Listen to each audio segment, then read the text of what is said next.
Angelique, ilang pambato pa ng administrasyon ang nanguna sa paghahain ng kanilang kandidatura ngayong ika-4 na araw ng filing ng Certificate of Candidacy para sa May 2025 national and local elections.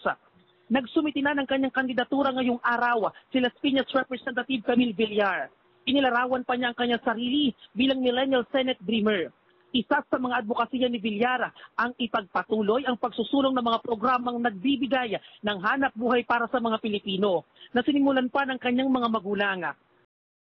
My values are rooted in the principles of sipag at tiyaga, o kaya hard work and perseverance, na natutunan ko mula sa aking mga magulang. I believe I can offer fresh perspectives and innovative solutions to help build a brighter future for our generation. Pagpapaigting naman sa mga social program na tutuon sa edukasyon at kalusugan ng mga Pilipino ang bibigyang prioridad ni Makati Mayor Abby Binay sakaling maluklok sa Senado. I would like to focus on 3 things: improving and expanding social programs for our people, particularly in health and education, stronger local governments that are resilient and sustainable, thus strengthening our nation's capability to respond to the challenges of climate change.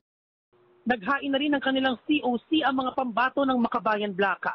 Isa naman sa mga party list na naghain ng kanilang Certificate of Nomination and Acceptance o CONA ang Gabriela Party List na layong itulak ang mga programa at batas na mangangalaga sa kapakanan ng mga kababaihan at miyembro ng LGBTQIA+ community. Angelique, inaasa ngayong araw din maghahain ng kanyang kandidatura sa pagkasenador si dating Senador Gringo Honasan. Sa ngayon, Angelique, ay may 14 na senators wannabe ang naghain ng kanilang COC. Patuloy tayo nakaabang dito sa Manila Hotel Tent City at ating aabangan kung sino-sino pa ang maghahain ng kanilang COC.